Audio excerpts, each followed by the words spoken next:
Halo semuanya, perkenalkan nama saya Dwi Yuniar Imansari dari salah satu tim tenaga kesehatan Nusantara Sehat Batch 18. Pada kesempatan kali ini, saya akan menyampaikan informasi mengenai pengangkutan pada orang yang terluka. Biasanya, pada suatu kejadian, misalkan dalam suatu pertempuran ataupun ditemukannya kecelakaan, terdapat korban yang dapat saja terjadi di sembarang tempat maupun di sembarang waktu. Jadi kita tidak dapat menentukan hal tersebut. Namun, tindakan pertolongan tetap harus diberikan sesuai standar pertolongan yang baku. Pertolongan yang harus dilakukan pada setiap korban haruslah diberikan secara cepat, tepat, dan akurat sesuai kebutuhan kedaruratan yang ditemukan. Biasanya, pengangkutan pada orang yang terluka ditemukan baik dalam keadaan darurat maupun dalam keadaan yang tidak darurat.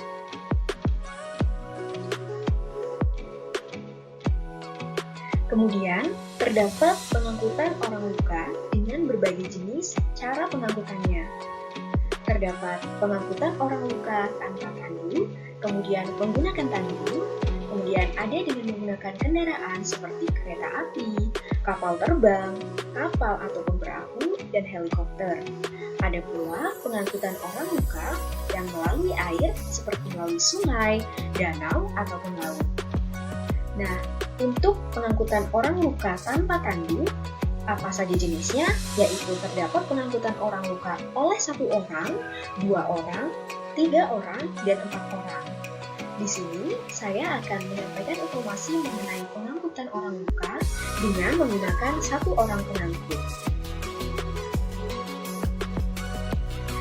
Dari beberapa jenis pengangkutan orang luka, semuanya mempunyai tujuan yang sama terhadap korban, yaitu untuk memudahkan korban dari tempat kejadian dalam rangka memberikan pertolongan pertama, kemudian untuk memudahkan menuju fasilitas kesehatan yang lain dan lebih mampu dalam rangka mendapatkan pertolongan lanjutan. Selanjutnya, untuk pertolongan orang luka yang dilakukan oleh 1 orang dapat dilakukan dengan beberapa cara. Yang pertama, dengan cara menjulang, kemudian dapat dilakukan dengan cara memapah, dapat dilakukan juga dengan cara membopong korban, dan yang terakhir dengan cara menggendong korban. Mari kita bahas satu persatu cara pertolongan orang luka yang dilakukan oleh 1 orang.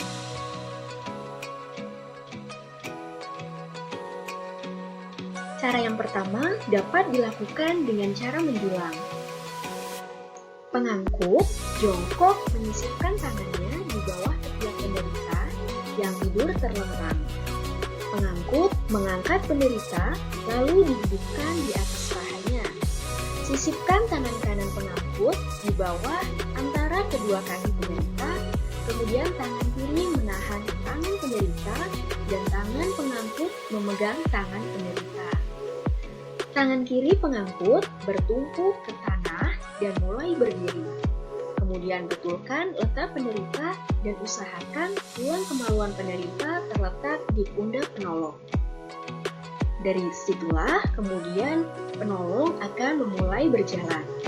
Di sini yang tidak boleh dilakukan antara lain tidak boleh dilakukan pada korban dengan dugaan cedera tulang belakang, cedera dada dengan gangguan pernapasan, cedera perut dengan perdarahan hebat, dan tidak boleh dilakukan pada korban dengan dugaan patah tulang paha. Namun, terdapat keuntungan yang dapat diperoleh dengan cara menjulang. Antara lain, dapat digunakan untuk mengangkut korban sadar maupun tidak sadar, dan prosedur pengangkutannya pun lebih sederhana sehingga dapat digunakan secara cepat. Cara yang dapat dilakukan selanjutnya adalah dengan memapah korban, di mana pengangkut berdiri di samping tungkai penderita yang sakit, sedangkan tungkai penolong disandarkan pada belakang tungkai penderita.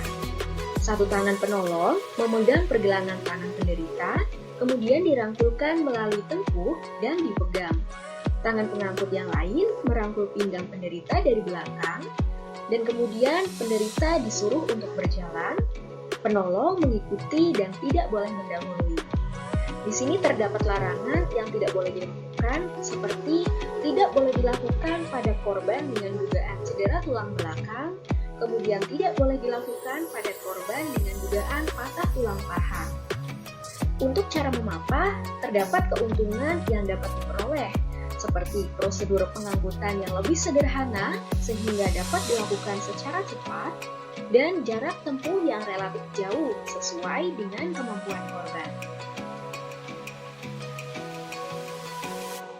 Cara lain yang dapat dilakukan dalam pengangkutan orang luka adalah dengan cara membopong, di mana penderita akan didudukkan di atas paha penolong, kemudian pengangkut mengangkunya, tangan penolong di bawah kedua paha penderita, sedangkan tangan yang lain merangkul di belakang punggung penderita.